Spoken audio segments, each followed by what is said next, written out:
आज उपस्थित हैं यूथ क्लब के अध्यक्ष हैं, पदाधिकारी हैं, सदस्य हैं, हमारे महिलाएं कुछ भी यहाँ पर उपस्थित हैं। आप सभी का यहाँ पर बहुत बहुत स्वागत, नमस्कार। मेरा नाम अभिषेक नरेंद्र सिंह है और मैं इस जन स्वराज अभियान का एक छोटा सा सिपाही हूँ। आज पटोरी प्रखंड के ब्लॉक कोऑर्डिनेटर का चुनाव यहाँ पर रखा गया था। पटोरी प्रखंड में कुल 14 पंचायत है और उसमें 123 क्लब अभी तक पटोरी प्रखंड में खोला गया है, जिसके आप सभी पदाधिकारी और सदस्य हैं। आप सब ने आज काफ़ी शांतिपूर्ण तरीके से अपने अपने प्रखंड कोऑर्डिनेटर के प्रत्याशियों के लिए अपने मत का प्रयोग किया है। इसके लिए मैं चाहूँगा कि आप लोग अपने लिए एक बार जोरदार ताली बजाइए। कुल 9 प्रत्याशी आज आपके बीच में थे। वो ऐसे प्रत्याशी थे जो किसी न किसी क्लब के अध्यक्ष हैं और जिन्होंने प्रखंड कोऑर्डिनेटर के लिए अपने आप को नामांकित किया था, अपना नाम दिया था और उनके लिए आज अपने अपना मत दिया है। आप सब जानते हैं कि यूथ क्लब का उद्देश्य क्या है, यूथ क्लब क्यों खोला गया है, और मैं समझता हूं कि इस बात से आप भली भांति परिचित होंगे। तो बिना समय गंवाए मैं चाहूँगा कि आदरणीय प्रशांत किशोर जी हम सबके बीच में मौजूद हैं, तो आदरणीय प्रशांत किशोर जी अपनी बात को आप सबके बीच में रखेंगे। एक बार जोरदार तालियों के साथ अपने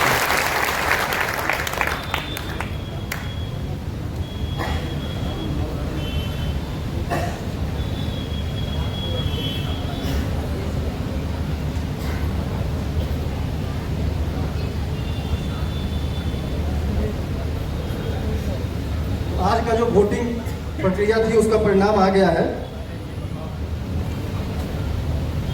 एक बार मैं सभी प्रत्याशी का नाम बता रहा हूं आप सबको। कुल 9 प्रत्याशी हैं। दीपक राज जी हैं,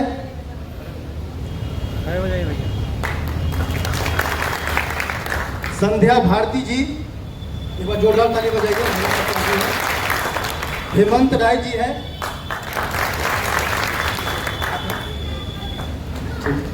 शाह आलम जी, अभी हमारे बीच में चले गए। वीर चंद्र जी, रोहित कुमार जी, अंकित चौधरी जी, रंजीत पासवान जी और अंतिम प्रत्याशी राजीव कुमार जी। ये कुल 9 प्रत्याशी हैं जिनके लिए आज आपने अपना मत का प्रयोग किया है। कुल वोट पड़े हैं 782 और कुल वोटर की संख्या रही है 391। दूसरे नंबर पर जो प्रत्याशी रहे हैं उन्हें कुल 177 वोट पड़े हैं, 177, और उनका नाम है संध्या भारती जी। एक बार खड़े हो जाइए और जोरदार ताली बजाइए। यहाँ पर आ जाइए, यहाँ पर आ जाइए। अपना संक्षिप्त परिचय सभी के बीच में।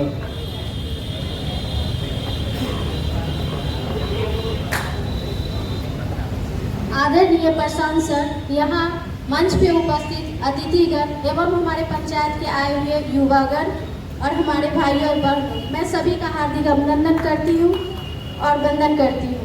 मेरा नाम संध्या भारती हुआ। मैं असदपुर सुपौल पंचायत से हूँ और युवा क्लब की अध्यक्ष हूँ। आज मैंने ब्लॉक कोऑर्डिनेटर के पद के लिए मैंने नॉमिनेशन दिया था, जिनका वोटिंग का रिजल्ट आप लोग के पास है। इसके लिए मैं अब तहे दिल से उन सभी युवाओं को नमन करती हूँ और उनका जो इच्छा था, जो उनकी आशा है, अभिलाषा है, जिनके कारण वो हमें इस पद के लिए चुने हैं, इसके लिए मैं सदा उनकी आभारी बनी रहूँगी और हमारी यही कोशिश रहेगी कि उनकी हर आशा और अपेक्षा को मैं हमेशा उनका मदद करूं, उनको पूरी करूं। धन्यवाद। बहुत बहुत धन्यवाद। और जिन लोगों को आपने अपना मत देकर आज अपने प्रखंड का कोऑर्डिनेटर के रूप में चुना है, उनका नाम है दीपक राज जी। और दीपक राज जी को कुल 247 वोट मिले हैं, 247। एक बार दीपक जी के लिए जोरदार ताली बजाइए। और दीपक जी से अनुरोध है कि एक बार संक्षिप्त परिचय अपने सभी लोगों के बीच में एक संक्षिप्त परिचय दीजिए।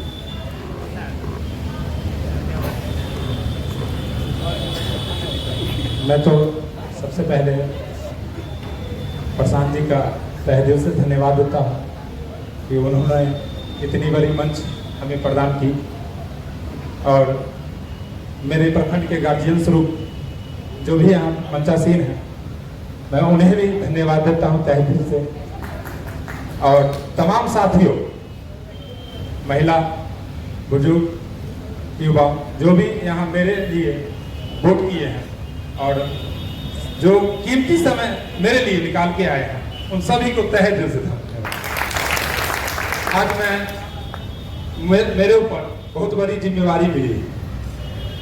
आप सबों ने एक ऐसी जिम्मेवारी मेरे ऊपर रखे हैं जिसको निभा पाना बहुत ही मुश्किल है, लेकिन मैं आपको वादा करता हूं कि हर प्रयास, हर कोशिश मेरा रहेगा कि आपके साथ कंधे से कंधे मिला के, कदम से कदम मिला के आपका सहयोग करें। जन स्वराज वह एक सोच है जिस सोच के साथ हम जुड़े, और इस सोच को अब हम सभी के कंधों पे है। इस सोच को एक दूसरे से जोड़ते हुए आगे तक ले चले। मैं प्रशांत जी को यह सोच, जो सोच इन्होंने जन स्वराज दिया, इस सोच के लिए प्रशांत जी को कोटि कोटि नमन।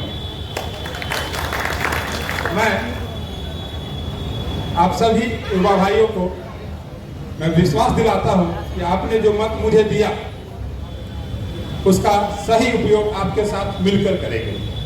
बहुत बहुत धन्यवाद। बहुत बहुत धन्यवाद और बहुत बहुत शुभकामनाएं आपको दीपक राज जी। और बाकी जो प्रत्याशी हैं उनको कुल कितने मत मिले हैं मैं एक बार नाम के साथ आपको बता देता हूं। तीसरे नंबर पर जो प्रत्याशी रहे हैं उनका नाम है हेमंत राय जी। हेमंत राय जी हैं, एक बार खड़े हो जाइए, जोरदार ताली बजाइए हेमंत राय जी के लिए। हेमंत राय जी को कुल 145 वोट मिले हैं। चौथे नंबर पर जो प्रत्याशी रहे हैं उन्हें कुल 78 वोट मिले हैं और उनका नाम है रंजीत पासवान जी। पांचवें नंबर पर जो प्रत्याशी रहे हैं अंकित चौधरी जी उनका नाम है और उन्हें कुल 55 वोट मिले हैं। छठे नंबर पर जो प्रत्याशी रहे हैं रोहित कुमार उनका नाम है, उन्हें कुल 40 वोट मिले हैं। एक बार जोरदार ताली बजाइए रोहित कुमार। सातवें नंबर पर जो प्रत्याशी रहे हैं शाह आलम उनका नाम है, कुल उन्हें 27 वोट मिले हैं। आठवें नंबर पर जो प्रत्याशी रहे हैं उनका नाम है वीर चंद जी, जिन्हें कुल 10 वोट मिले हैं। और आखिरी प्रत्याशी हैं राजीव कुमार जी, जिन्हें कुल 3 वोट मिले हैं और 9वें स्थान पर रहे हैं। मैं उनके लिए भी जोरदार ताली बजाऊंगा। अब मैं जन स्वराज के सूत्रधार, हम सबके आदरणीय प्रशांत किशोर जी से अनुरोध करूंगा कि वो आप सबके बीच में अपनी बात को रखें। आदरणीय प्रशांत। नमस्कार। सबसे पहले तो जन स्वराज के युवा क्लब से जुड़े हुए सारे साथियों का यहाँ स्वागत है, अभिनंदन है। आप लोग यहाँ अपने प्रखंड के जितने यूथ क्लब बने हैं उससे जुड़े हुए हैं। आज आपसे मिलने का अवसर भी हमको मिल रहा है और आज आपने अपने बीच से 2 साथियों को चुना है जो कि आगे इस कार्य को और सुचारू तरीके से इस प्रखंड में क्लबों को मजबूत बनाने की दिशा में मिलकर काम करेंगे हम लोगों के साथ। ये कोई बहुत बड़ा पद नहीं है, लेकिन आप सब लोग जो राजनीति में आना चाहते हैं, राजनीति में आगे कुछ करना चाहते हैं, आपके लिए एक अच्छी शुरुआत है। अगर आप अपने प्रखंड के क्लबों की संख्या खाली देखिएगा तो करीब करीब 15,000 लड़के, 15,000 युवा साथी जन स्वराज के विभिन्न क्लबों से पटोरी में जुड़े हुए हैं। तो आपके पास ये अवसर है, अगर आप क्लब चलाते हैं, क्लब के अध्यक्ष हैं, तो आपके माध्यम से 100, 150, 200 लोग आपके साथ जुड़े हुए हैं। अगर आप प्रखंड के स्तर पर चुनकर आ गए हैं तो आप उन सारे क्लबों के संचालन में अपनी भूमिका अदा कर सकते हैं जो इस प्रखंड के अंतर्गत आते हैं। लेकिन ये जो प्रखंड पर लोग चुनकर आए हैं, ये क्लबों के मालिक मुखिया नहीं बन गए। क्लब तो उन्हीं का है जो लड़के इसको चला रहे हैं।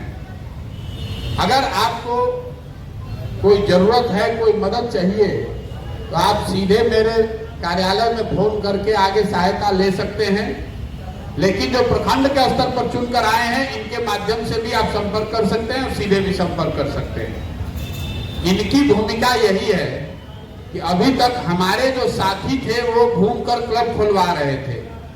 अब इनकी मदद से और आपकी मदद से, आपके सहयोग से और जो क्लब और जिन लोगों को क्लब से जोड़ना है उनको जोड़ने में के काम को आगे बढ़ाया जाएगा। अब आप में से जितने लोग यहाँ क्लब से जुड़े हुए हैं और आए हैं, आपसे पहले हमारे साथियों ने मुलाकात की होगी आपके गांव, आपके पंचायत में। आपको ये समझाया होगा कि इस क्लब की पूरी परिकल्पना क्या है, कैसे आप क्लब को खोल सकते हैं, क्लब के खोलने से आपका क्या फायदा, नफा, नुकसान है, क्यों इससे जुड़ना चाहिए आपको, ये सारी बातें आपको हमारे साथियों ने पहले बताया होगा। आज जब यहाँ आप आए हैं तो भी पिछले 1-2 घंटे से कई दफे लोगों ने उन्हीं बातों को अपने अपने शब्दों में दोहराया होगा। तो मैं आज आपके प्रखंड में आपसे मिल रहा हूं, तो संक्षिप्त में मैं भी यही बताऊंगा कि इस पूरे क्लब के पीछे की जो परिकल्पना है, इसके पीछे की सोच क्या है, इसमें जुड़कर आप अपने और अपने समाज, अपने गांव के लिए क्या कुछ कर सकते हैं और कैसे ये क्लब चलाकर आप अपने लिए एक बेहतर राजनीतिक जीवन की परिकल्पना कर सकते हैं। तो ये जो पूरी क्लब की परिकल्पना है, बिहार में जो इस काम को हमने शुरू किया है, ये मेरे 10 साल का अपना जो अनुभव रहा है विभिन्न राजनीतिक दलों के साथ काम करने का, पूरे देश में काम करके हमने देखा कि जो नया लड़का है, युवा है, वो राजनीति में कैसे आता है। जिनके पिताजी पहले से विधायक नहीं हैं, मंत्री नहीं हैं, बहुत बड़े बात के अगर आप लड़के नहीं हैं, तो आपके लिए चुनावी राजनीति में आना बहुत मुश्किल है। अगर आप किसी दल में सदस्य बन जाइए वो तो ठीक है, लेकिन चुनावी राजनीति में आना बहुत मुश्किल है। ज्यादातर जगहों पर लड़के जो राजनीतिक सामाजिक जीवन में अपनी पहचान बनाना चाहते हैं, राजनीति की शुरुआत करने के नाम पर स्थानीय स्तर पर जो नेता या दल उपलब्ध है उसके साथ जुड़ जाते हैं। जुड़ने का मतलब ये है कि स्थानीय स्तर पर जो भी दल या नेता है जिसको आप पसंद करते हैं, उसके यहाँ आप चले गए, उसके साथ 1-2 फोटो खिंचा लिया, हाथ मिला लिए, उनके नाम का, उनके पार्टी का आपने पट्टा गले में डाल दिया, और उसके बाद साल दर साल जैसे जैसे नेताजी को जरूरत हो वैसे वैसे उनका काम आप कीजिए। नेताजी को भीड़ जुटाने की जरूरत होगी तो आपको बुलाया जाएगा। नेताजी को कहीं धरना प्रदर्शन करना होगा तो आपको पहले जाना पड़ेगा। कोई तोड़ फोड़ करनी है, जेल भरो करना है, धरना प्रदर्शन करना है, तो उसमें युवा साथी जाकर पहले आगे बैठते हैं। आप ये सारा काम इसलिए करते हैं कि आपको लगता है कि नेता के साथ जुड़ के 4-5 साल ये काम करूंगा तो हम भी नेता बन जाएंगे। ये आपके जीवन का वो काल है जब आपको अपना जीवन व्यवस्थित भी करना है। 20 साल, 25 साल, 27 साल की उम्र के लोग, आप पर सामाजिक और पारिवारिक दबाव भी होता है कि आप अपने जीवन को थोड़ा व्यवस्थित कीजिए, नौकरी कर लीजिए, कोई रोजगार कर लीजिए, ताकि आप अपना घर परिवार चला सकें।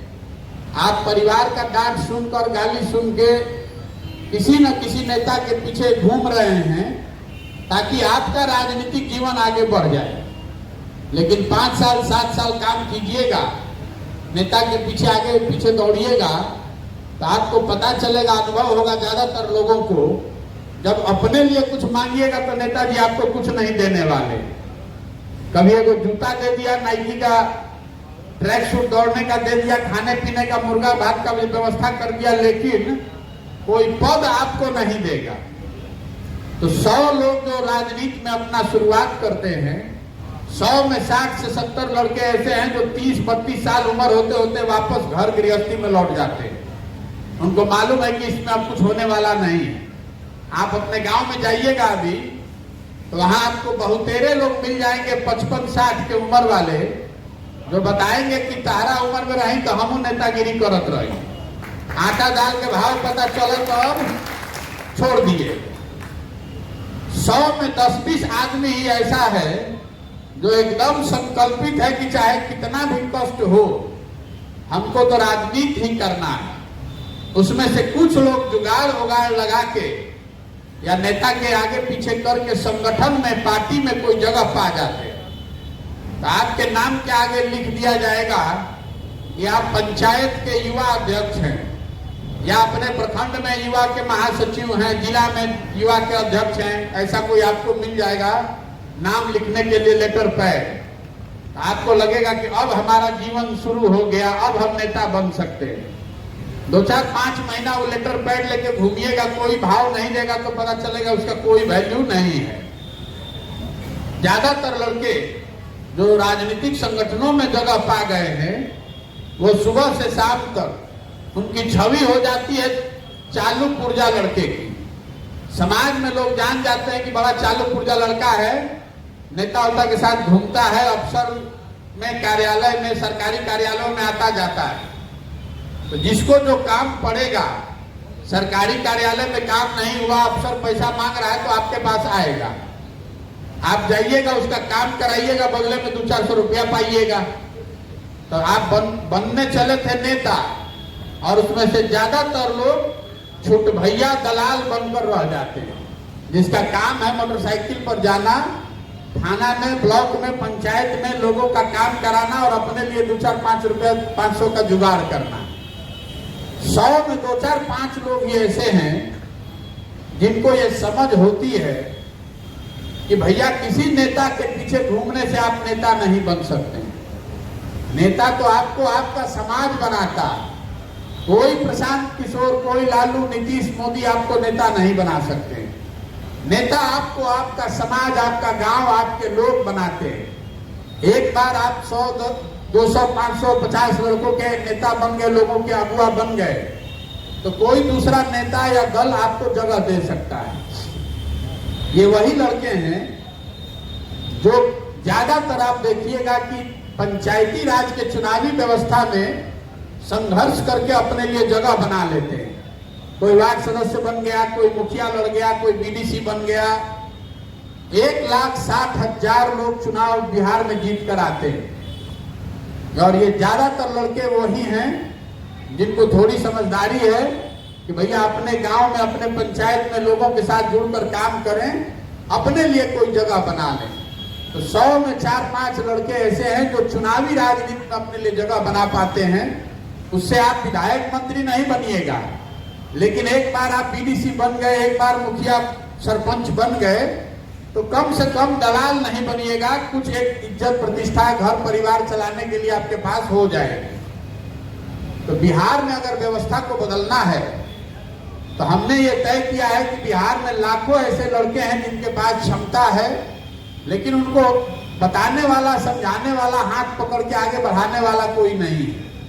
इसीलिए मैंने ये क्लब की व्यवस्था शुरू की है कि आप क्लब के जरिए अगर आप में क्षमता है तो जन सुराज के खर्चे पर आपका 1 रुपया भी नहीं लगना है। जन सुराज के खर्चे पे, जन सुराज के संसाधन का उपयोग करके आप अपने गांव, अपने पंचायत में अपने लिए पहचान बना सकते हैं।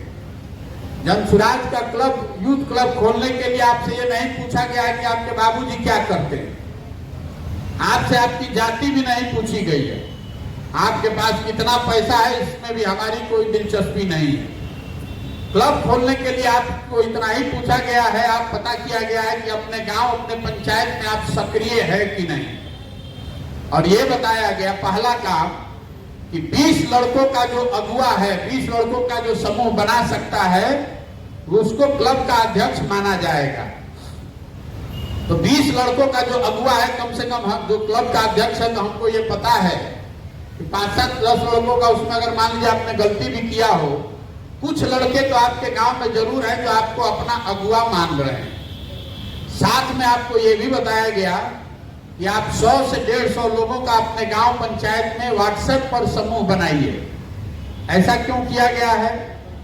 कई लोगों को लगता है कि व्हाट्सएप ग्रुप बनाया जा रहा है प्रचार के लिए, ऐसी बात नहीं है। व्हाट्सएप आपसे इसलिए बनवाया जा रहा है कि हम गांव-गांव जाकर ये देख नहीं सकते हैं कि आप कितने लोगों के संपर्क में हैं। लेकिन अगर आप क्लब कह रहे हैं कि क्लब में 20 लोग हैं जिन्होंने मिलकर क्लब बनाया है, एक आदमी अगर 5 आदमी को भी गांव में जानता होगा अपने घर परिवार का, तो 100 आदमी तो आपके व्हाट्सएप ग्रुप में होना ही चाहिए। तो आप में से जितने लोगों ने क्लब बनाया है, सबने 20 लड़कों का, 20 व्यक्तियों का समूह बनाया। फिर आपसे बताया गया कि 5 पदाधिकारियों का चुनाव करके बताइए। एक अध्यक्ष है, उसके साथ एक उपाध्यक्ष, सचिव, कोषाध्यक्ष और एक सोशल मीडिया का प्रभारी है। ऐसा क्यों? ऐसा इसलिए कि आपको शुरुआती दिन से इस बात की समझ रहे कि अगर सामाजिक राजनीतिक जीवन में कुछ आपको करना है तो कोई ना कोई टीम बनाकर आपको चलना पड़ेगा। अकेले आप अपने से कुछ नहीं कर सकते। तो आप में से ज्यादातर लोग हैं जिन्होंने इस काम को पूरा किया है। 20 लड़कों का समूह बनाया है, व्हाट्सएप पर 100-150 लोगों को जोड़ा है, जो एक फेसबुक पेज भी आपने बनाया होगा, आपके साथी ने बनाया होगा। इसके बाद क्लब खोलने के लिए एक आपके पास किट भेजा गया, कुछ सामान भेजा गया, जिसमें बाबा साहब अम्बेडकर, महात्मा गांधी का चित्र है, संविधान की प्रस्तावना है और एक कैरम बोर्ड भेजा गया है। अब आपको हमने कैरम बोर्ड क्यों भेजा है? क्रिकेट और फुटबॉल भी भेज सकते थे। कैरम बोर्ड इसलिए भेजा गया है कि जिसके पास भी कैरम बोर्ड रखने की जगह है, तो हमको ये पता चल रहा है कि आपके पास छोटा हो या बड़ा, अपना हो या दूसरे का, अच्छा हो या टूटा फूटा, कोई ना कोई जगह है जहां 8-10 लोग बैठकर कुछ काम कर सकते हैं। तो क्लब खोलने के लिए आपने 20 लोगों का समूह बनाया, 5 पदाधिकारियों का चुनाव किया, महात्मा गांधी और बाबा साहब अम्बेडकर के सिद्धांतों में अपनी श्रद्धा व्यक्त की, संविधान की प्रस्तावना को माना और एक कैरम बोर्ड रखकर वहां एक बैठने की जुगाड़ कर ली, एक ऑफिस की व्यवस्था कर ली। अब यहां से आपकी यात्रा शुरू हो रही है। अब इसके जरिए आप हमसे सीधे तौर पर जुड़ गए। इससे आप नेता नहीं बने, ना इससे आप चुनाव जीतिएगा। यह ऐसा अवसर 1 लाख बच्चों को बिहार में दिया जाएगा, लेकिन जो लोग अच्छे से क्लब चलाएंगे, आगे की मदद उन्हीं को मिलनी है। और उस मदद में ये शामिल है कि आप अपनी पहचान अपने गांव, अपने पंचायत में बनाइए। और आपसे ये भी पूछा गया है कि अगले 3 से 5 साल में आप कौन सा व्यक्तिगत तौर पर कौन चुनाव लड़ना चाहते हैं। आपने लिखकर या बोलकर हमारे साथियों को ये बताया होगा। किसी ने बताया कि हम भैया बीडीसी लड़ना चाहते हैं, कोई मुखिया का चुनाव लड़ना चाहता है, कोई वार्ड सदस्य लड़ना चाहता है। कई लोग विधायक, एमपी भी लिखकर भेजते हैं। आपको कौन सा चुनाव लड़ना चाहिए, इसके बारे में हम आपको कोई सुझाव नहीं दे सकते। ये तय आपको करना है कि आप कौन चुनाव लड़ना चाहते हैं। जैसे जीवन में आप ये तय करते हैं कि आपको टीचर बनना है कि सेना में जाना है, आपको बैंक का एग्जाम देना है कि रेलवे में जाना है, तो तय आप ही करते हैं अपनी क्षमता के मुताबिक। उसी तरीके से यहाँ भी आप ही को तय करना है कि आपको वार्ड सदस्य लड़ना है कि विधायक लड़ना है। हम आपको एक छोटा सा सलाह दे देते हैं कि जब आप निर्णय ले रहे हैं, लेना चाहते हैं कि कौन सा चुनाव आपके लिए ठीक है, तो मेरा सुझाव आपको यह है कि आप अपनी क्षमता से एक पायदान नीचे का चुनाव लड़िए। जो भी आपकी क्षमता है, अगर आपकी क्षमता मुखिया लड़ने की है तो पहले बीडीसी से शुरुआत कीजिए, सरपंच से शुरुआत कीजिए। अगर आप बीडीसी लड़ना चाहते हैं तो वार्ड सदस्य से शुरुआत कीजिए। ऐसा क्यों? ऐसा इसलिए कि लोकतंत्र में चुनाव लड़ने में कोई बहादुरी नहीं है। चुनाव तो आपको जो मन होगा लड़ लीजिए, चुनाव लड़ के जीतने में बहादुरी है। लड़ने के तो जाकर राष्ट्रपति का चुनाव आप लड़ सकते हैं। मान लीजिए कि आप कुश्ती की प्रतियोगिता में भाग लेने गए हैं, आप कुश्ती दंगल करते हैं, कुश्ती हो रहा है 60 किलोग्राम का भी वर्ग में और 80 किलोग्राम में भी, आपका वजन है 65 किलोग्राम। तो अगर आप 80 में लड़िएगा तो पहले ही दौर में कुश्ती हार के बाहर हो जाइएगा। लेकिन अगर 65 वजन है 60 में लड़िएगा तो उसमें आपको गोल्ड मेडल मिल सकता है, उसमें आप अव्वल आ सकते हैं। तो जिनके पिताजी माताजी पहले से विधायक मंत्री नहीं हैं, तो आपके लिए जरूरी है कि पहले अपने लिए पैर रखने की जगह बनाइए। चुनाव वो लड़िए जो लड़कर आप जीत सकते हैं। हम पैदल चल रहे हैं पिछले 1 साल से। लोग रास्ता में मिलता है, कोई कहता है भैया हम विधायक लड़े थे, हमको मदद कीजिए। तो पूछते हैं भैया विधायक क्यों लड़े थे? तो कहता है हम तो ऐसे मन था भैया जांचने के लिए लड़े। तो कितना वोट आया था? बोलता है 1800। तो हम जान गए कि भैया इस आदमी में दिमाग लगाने का कोई फायदा नहीं है। उसके मुकाबले कोई लड़का मिलता है जो बताता है कि भैया 2 बार से वार्ड सदस्य हैं, इस बार आपकी मदद से क्लब खोल के आपके सलाह से काम करके बीडीसी बन जीतना चाहते हैं, हमको मदद कीजिए, हम ब्लॉक में प्रमुख बनना चाहते हैं। हमारा लक्ष्य है कि जीवन में पहले प्रमुख बन जाए। तो हमको पता चल गया कि इस लड़के में दम है, इसके पीछे ताकत लगाई जा सकती है। तो तय आपको करना है, आपसे लिखवा कर लिया है। 3 महीने अगर आपने क्लब अच्छे से चलाया तो हम स्वयं से, जैसे आज आपको यहाँ बुलाया गया है, स्वयं से हमारे लोग आपसे संपर्क भी करेंगे और आपसे हमारी बात भी कराएंगे कि आगे आपकी यात्रा कैसे चलेगी और उसमें हम आपकी क्या मदद करेंगे। अब पहले 3 महीने में आपको क्या करना है? आपने 20 लोगों के साथ 100-150 लोगों को जोड़कर क्लब बना लिया, एक कैरम बोर्ड खुद ले लिया। अब हमारी मदद से, जन सुराज की मदद से इसको 5 गुना आगे बढ़ाइए। आपने क्लब के जरिए आपको अब ये सुविधा है कि अपने गांव में आपके युवा साथी, आपके गांव में जो कुछ भी खेलने वाले हैं उसको आप मदद कर सकते हैं। अपने गांव में आप गरीब बच्चों के पढ़ने की व्यवस्था कर सकते हैं। मान लीजिए कि आपने क्लब खोल लिया, आप गांव में जाइए, वहां पर 10-20 लड़के होंगे जो क्रिकेट खेलते हैं। तो आपको जन सुराज के माध्यम से जैसे कैरम बोर्ड मिला है, वैसे आपको क्रिकेट खेलने का सामान मिल जाएगा, बैट बॉल विकेट मिल जाएगा। उन 15-20 लड़कों को क्लब का क्रिकेट का टीम बना दीजिए। तो आपके यहाँ डेली आएगा बैट बॉल लेने, खेलने के बाद 2 घंटा के बाद वो सामान जमा करने भी आएगा। तो धीरे धीरे आपसे परिचय भी हो जाएगा और आपके क्लब में वो जुड़ भी जाएगा। इसी तरीके से जब मैं पैदल चल रहा हूं तो देखता हूं कि हर गांव में लड़के हैं जो दौड़ते हैं, दौड़ का अभ्यास करते हैं सेना में, पुलिस में भर्ती होने के लिए। बिहार में इतनी गरीबी है कि लड़कों के पास दौड़ने के लिए एक साफ सुथरा पैंट और गंजी भी नहीं है जो पहन के वो दौड़े। तो आप गांव में ऐसे लड़कों को चिन्हित कीजिए, उनके लिए एक बढ़िया टी-शर्ट और हाफ पैंट की व्यवस्था कर दी जाएगी ताकि वो उसको पहन के दौड़ सके। आपके गांव में अगर 20 लड़का है, 20 लड़कों को ये दीजिएगा तो आपका भक्त बन के, आपके साथी बन के आपके साथ रहेगा। इसी तरीके से आपके गांव में आप वॉलीबॉल टीम बनवाइए, आप वहां फुटबॉल का टीम बनवाइए।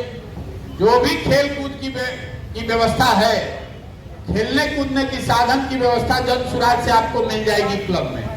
आपको सिर्फ उन बच्चों को चिन्हित करके अपने क्लब से जोड़ना है। अभी तक का अनुभव ये है कि अगर आपने अपने गांव में, पंचायत में 4 गो टीम भी बना लिया तो 100 लड़के तो आपके साथ आराम से क्लब में जुड़ जाएंगे। इसके साथ ही जो लोग भी ये क्लब चला रहे हैं, सबको अपने गांव में गरीब बच्चों के मुफ्त में पढ़ाने की व्यवस्था आपको दी जा रही है। अगर आप चाहें तो अपने गांव में, अपने मोहल्ले में गरीब बच्चों के पढ़ाने के लिए आप व्यवस्था क्लब पर कर सकते हैं। उसका पढ़ाने का जो खर्चा आएगा वो जन सुराज आपको देगा। आपको कुछ नहीं करना है। आपके गांव, आपके मोहल्ले में जो 30, 40, 50 गरीब बच्चे हैं जो नहीं पढ़ पा रहे हैं, उनको अपने क्लब से जोड़िए और किसी एक मास्टर को, किसी एक युवा को तय कीजिए जो आकर उनको 1 घंटा 2 घंटा पढ़ाए। जो मास्टर साहब आकर पढ़ाएंगे उनको कुछ मानदेय आप जो तय करेंगे वो दिया जाएगा। ये शिक्षक बहाली का अभियान नहीं है। आपको अपने गांव, अपने मोहल्ले में ये खोजना है कि कौन व्यक्ति है जो गरीब बच्चों को पढ़ाने में दिलचस्पी रखता है। अब 1 घंटा 2 घंटा डेली वो लगाएंगे तो कुछ ना कुछ उनको मानदेय चाहिए, तो पैसा आपको जन सुराज से मिल सकता है। ऐसे ही आप जैसे जैसे आगे बढ़िएगा, अगर ये 2 काम आपने कर लिया, अपने गांव में 3-4 तरह के खेल कूद की व्यवस्था करा दी, गरीब बच्चों के पढ़ने की व्यवस्था करा दी, तो बड़े आराम से आपके क्लब में 200-250 लोग जुड़ जाएंगे। 3 महीने में जिस क्लब ने ये काम को कर लिया, उसके बाद हम आपको बताएंगे कि आपने जो चुनाव लड़ने की बात लिखकर भेजी है उसकी तैयारी कैसे शुरू होगी। मान लीजिए कि आपने लिखकर भेजा है कि आप मुखिया का चुनाव लड़ना चाहते हैं, तो पूरे पंचायत में एक क्लब चलाते हैं, उससे तो मुखिया का चुनाव नहीं जीत पाइएगा। मुखिया का चुनाव लड़ना है तो आपके पूरे पंचायत में 5 गो गांव है, 2 गो टोला है, हर जगह आपकी पहचान होनी चाहिए। तो जिसने भी 3 महीने क्लब को अच्छे से चला लिया, उसके बाद हम जब आपको बुलाएंगे तो आपको ये सुविधा देंगे कि आप अगर चाहें तो अपने पंचायत में दूसरा, तीसरा, चौथा क्लब भी खोल सकते हैं, वो भी जन सुराज के खर्चे पर। तो मान लीजिए कि आपको 3 वर्ष के बाद मुखिया का चुनाव लड़ना है और अपने पंचायत में आप 5 को क्लब चलाने लगिएगा, हर क्लब में 200 लड़का जुड़ा हुआ है, तो 1000 लोगों की फौज तो आपके पास अपने आप बन जाएगी, किसी प्रशांत किशोर की जरूरत नहीं है। और इस काम को करने में आपका 1 रुपया का भी खर्चा नहीं है, क्योंकि वो खर्चा और सामान जन सुराज आपको दे रहा है। आपको हमारे नाम का झंडा नहीं लगाना है, प्रशांत किशोर जिंदाबाद मुर्दाबाद नहीं करना है, धरना प्रदर्शन नहीं करना है, अपने गांव अपने लोगों की मदद करनी है और अपनी पहचान बनानी है। जैसे जैसे आप क्लब चलाइएगा तो आपके गांव देहात में लोग जान जाएगा कि यही सुमित कुमार लड़का है जो सबके खेल कूद का व्यवस्था कराया है, यही वो बच्चा है जिसने गरीब बच्चों के पढ़ाई की व्यवस्था कराई है। जब ये साल भर आप कर लीजिएगा, मान लीजिए कि आपने पंचायत में 5 को क्लब खोल लिया, हर क्लब में 200-250 लड़के जमा हो गए, उसके बाद आपके चुनाव की तैयारी शुरू होगी। आपको बताएंगे, मान लीजिए आपको हमने बताया कि अपने पंचायत में जितने घर हैं, घर घर जाइए और पता कीजिए कि कौन कौन से बूढ़े लोग हैं जिनको मोतियाबिंद हो गया है, आंख का जांच करवाइए। जांच करने के लिए सुविधा आपको जन सुराज से मिलेगी, और जिसको जिसको अगर मान लीजिए 100 आदमी को मोतियाबिंद है तो उसको जन सुराज के खर्चे से उसका आंख का ऑपरेशन कराइए। तो 100 आदमी का आंख का ऑपरेशन कराइएगा तो 100 परिवार तो आपका भक्त बन के जीवन भर रहेगा। ऐसी तरह वहां अगर स्वास्थ्य कैंप लगवाइएगा, क्या और कोई दूसरी लोगों का आधार कार्ड बनवाना है, लोगों का राशन कार्ड दिलवाना है, जो भी आप वहां करना चाहेंगे तो क्लब के माध्यम से आपके पास टीम होगी। और चूंकि ये क्लब जन सुराज का है तो जन सुराज के माध्यम से आपको संसाधन भी मिलेगा। जैसे जैसे आप आगे बढ़िएगा वैसे वैसे आपकी मदद की जाएगी। जब आपका चुनाव आएगा तो चुनाव लड़ने लड़ाने की भी व्यवस्था की जाएगी। बहुत आदमी अब ये सोच रहा है कि भाई ये प्रशांत किशोर तो पागल हो गए हैं, बिहार में लोग ऐसा है इनका सब कैरम बोर्ड और बैट बॉल लेकर भाग जाएगा। बहुत लोगों को लग भी रहा है कि भैया क्लब खुला है, कैरम बोर्ड ले लिया है, चला नहीं रहा। तो हम आपको बता रहे हैं कि आप जितना भी कैरम बोर्ड लेकर भागिएगा उससे हमारी सेहत पर कोई फर्क नहीं पड़ने वाला। हम गांव गांव घूम कर कह रहे हैं कि समाज को मत के हम सही लोगों को निकालेंगे और उनको आगे चुनाव लड़ाने का अवसर देंगे, लड़ने का अवसर देंगे। तो मान लीजिए कि 8000 मुखिया को चुनाव लड़ाना है तो हम कोई लबनी लेके थोड़े ना घूम रहे हैं मतदे के लिए। 1 लाख बच्चों को क्लब खोलने का अवसर देंगे। इसी में से अगर 5000 लड़के अच्छा क्लब चलाए तो वही लड़के हमारे प्रत्याशी अपने आप हो जाएंगे। लेकिन आप अगर कैरम बोर्ड लेकर भाग गए तो हमको तो पता चल गया कि आपकी औकात कैरम बोर्ड चोरे की है। आपको तो किसी भी हालत में मुखिया नहीं बनना है। जो आदमी 500-1000 रुपया का कैरम बोर्ड चोरी कर रहा है, कल होके पंचायत में मुखिया बन जाएगा तो पंचायत में एको ईटा छोड़ेगा, सब बेच देगा। आपको हम दे रहे हैं साधन कि भैया गरीब बच्चों को पढ़ाने के लिए एक शिक्षक को रखिए, 500-1000 रुपया जन सुराज का देकर बच्चों को पढ़ाइए, अपना नाम कीजिए, राजनीति में अपना नाम बढ़ाइए, समाज के लिए कुछ अच्छा कीजिए। आप वो नहीं कीजिएगा, 500 रुपया जेब में रख लीजिएगा, तो उससे हमारा क्या बिगड़ेगा? हमारा कुछ नहीं बिगड़ेगा। लेकिन हमको ये पता चल गया कि जो आदमी 500 रुपया ट्यूशन में चोरी कर रहा है, कल हो के अगर ये मुखिया बनेगा तो टीचर के बहाली में तो निश्चित तौर पर घूस लेगा ही लेगा। यही वो प्रक्रिया है। बिहार में 1 लाख बच्चों को ये मौका दे रहे हैं और मेरा विश्वास है कि इसमें से अगर 10 में 1-2 लड़के भी अच्छे निकल गए, 1 लाख में से अगर 10-15 लड़के भी अच्छे निकल गए, आपके प्रखंड में अभी आपने 125 क्लब खोला है, ये आगे बढ़ के 150 के आसपास और क्लब खुलेगा। आप में से जो यहाँ लोग बैठे हैं, इसी में से 10-15 लड़के भी अगर काबिल निकल गए तो यही लड़के कल मुखिया, प्रमुख और विधायक 10 वर्ष में बनेंगे, लिख कर रखिए। इसीलिए इस व्यवस्था को शुरू किए। आपके बाबूजी क्या करते हैं, आपके पास पैसा है कि नहीं है, आपका जाति है कि नहीं है, इसमें हमारी कोई दिलचस्पी नहीं है। ना हमको आपसे अपने नाम का झंडा झुलाना है, ना हमको धरना प्रदर्शन करना है, यहाँ जेल भरो आंदोलन चलाना है। आप पर अब ये कंप्लीटली निर्भर करता है कि आप इस अवसर का लाभ कैसे उठाते हैं। आप दिन में अगर 1-2 घंटा भी इस पर दीजिएगा तो साल भर में अपने पंचायत में लिख कर रखिए, इस बात का दावा आपको करके जा रहे हैं कि साल भर में आपकी अपने पंचायत, अपने गांव में एक अच्छे युवा की छवि जरूर बन जाएगी। हर व्यक्ति जरूर जानेगा कि नहीं भाई ये अच्छा आदमी है, और आगे जैसे जैसे मेहनत कीजिएगा वैसे वैसे काम होगा। यही पूरी परिकल्पना है। आप इससे जुड़े हैं, इसका आपका स्वागत है। अच्छा लगे तो कीजिए, न अच्छा लगे तो कैरम बोर्ड वगैरह लेकर भाग जाइए। गमछा डालकर रहिए मत, किसी दूसरे को अवसर दीजिए। मुझे सबसे ज्यादा शिकायत उन लड़कों से है जिन्होंने क्लब खोल लिया है, चोरी करके भाग भी नहीं रहा है और क्लब चला भी नहीं रहा है। अगर आप क्लब नहीं चला रहे हैं तो आप अपना नुकसान तो कर ही रहे हैं, आपके साथ साथ आपके गांव के लोगों को जो सुविधा मिल सकती थी वो भी आप नहीं लेने दे रहे हैं। तो अगर आपने क्लब खोला है, किसी वजह से आपका मन नहीं लग रहा है, आप इसको नहीं चलाना चाहते हैं, तो कृपा करके अपने किसी साथी मित्र को दे दीजिए, या हम लोग को बता दीजिए कि भैया हम कैरम बोर्ड लेने के लिए खोले थे, हम कैरम बोर्ड ले लिए, अब किसी दूसरे को दिलवा दीजिए। क्योंकि दूसरे लोगों जिन्होंने आवेदन दे रखा है, कम से कम वो ईमानदारी से काम करेगा, अपने गांव मोहल्ले में लोगों की मदद करेगा, उससे समाज का भला होगा।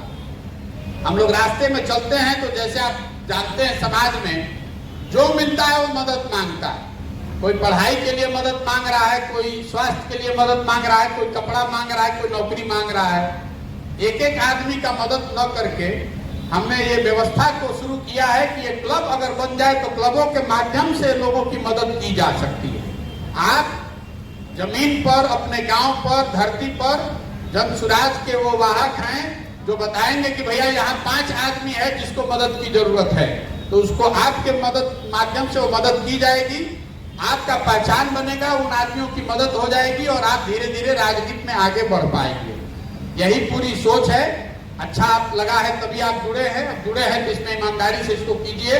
कोई शॉर्टकट नहीं है लाइफ में, मेहनत करना पड़ेगा, 2-3-4 साल 5 साल लगाना पड़ेगा, लेकिन 2-4-5 साल मेहनत कीजिएगा तो कोई माई का लाल आपको आगे बढ़ने से रोक नहीं सकता है। अब अभी हम यहाँ से चलेंगे तो आप सेल्फी लेने के लिए धक्का धुक्की मत कीजिएगा। जिसको फोटो लेना है चलते हुए आप यहाँ से हमको धमौन तक जाना है 4-5 किलोमीटर, और उसके बाद धमौन में 5 किलोमीटर और। तो जिसको सेल्फी लेना है, जो मोटरसाइकिल पर हैं लोग, वो पहले यहाँ से ले लीजिए, या मोटरसाइकिल से आगे चलिए, शहर से उतर के आप ले लीजिएगा, और नहीं तो साथ में चलिएगा। जितने लोग चल सकते हैं तो 2-4 किलोमीटर चलिए साथ में, और फोटो रास्ते में खींच कर बात कर लीजिएगा।